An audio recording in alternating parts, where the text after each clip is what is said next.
আইসল্যান্ডে যেতে পারলে দারুণ হতো। এই শীতের মধ্যে তোর আইসল্যান্ড যাওয়ার শখ হচ্ছে কেন? কারণ আইসল্যান্ডে বেশিরভাগ মানুষ 4 ডে উইক, মানে সপ্তাহে 4 দিন কাজ করে।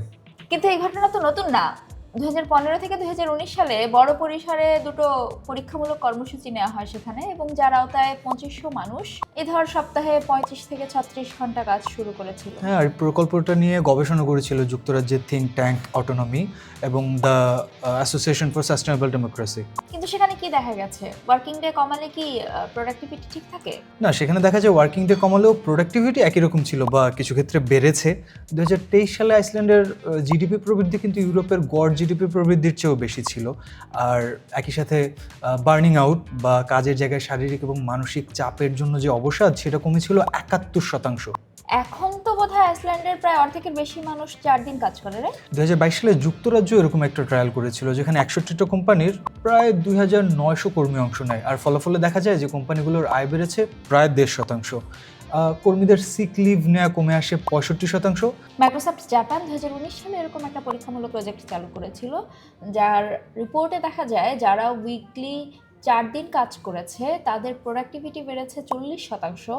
এমনকি তাদের অফিসের বিদ্যুৎ খরচ 23% কমেছে, সেই সাথে কাগজের ব্যবহার 59% কমে গেছে। বেলজিয়াম 2022 সালে 4 দিন কাজ করার আইনগত অধিকার দেয়। আর তবে সেটা কম্প্রেসড আওয়ার ছিল, মানে ওয়ার্কিং আওয়ার কমবে না, কিন্তু ওয়ার্কিং ডে কমবে। নিউজিল্যান্ডেও কিন্তু 4 দিন কর্মসপ্তাহ নিয়ে একটা গবেষণা করেছিল ইউনিভার্সিটি অফ অকল্যান্ড, এবং সেখানে দেখা গেছে যারা 4 দিন কাজ করেছে উইকলি তাদের কাজের প্রতি মনোযোগ বেড়েছে 20%, এবং তাদের কাজের যে স্ট্রেস বা মানসিক চাপ সেটা কমে গেছিল 7%। 4 ডে উইক গ্লোবাল তাদের রিপোর্টে বলছে যে যারা সপ্তাহে 4 দিন কাজ করে সেসব পুরুষরা আগের চেয়ে 27% বেশি সময় ব্যয় করছে সন্তানদের যত্ন নিতে। আবার পরিবেশগত উপকারিতাও আছে। এর গবেষণায় দেখা গেছে যে কর্মঘণ্টা 10% কমলে কার্বন ফুটপ্রিন্ট কমে প্রায় 15%। অবশ্যই কিছু চ্যালেঞ্জও আছে, যেমন ধর জরুরি সেবা হসপিটালগুলোতে এই জিনিসটা আসলে সম্ভব না, কারণ জরুরি সেবা তো 24/7 উপস্থিতির দরকার।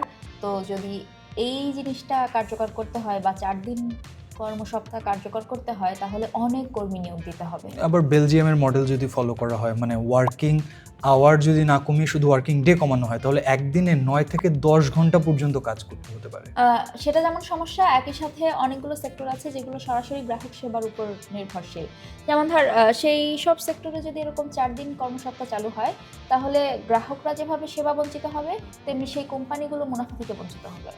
সব মিলিয়ে আমার অসুবিধার চেয়ে সুবিধাই মনে হচ্ছে, তাই আইসল্যান্ড যেতে পারলে কিন্তু খারাপ হতো না।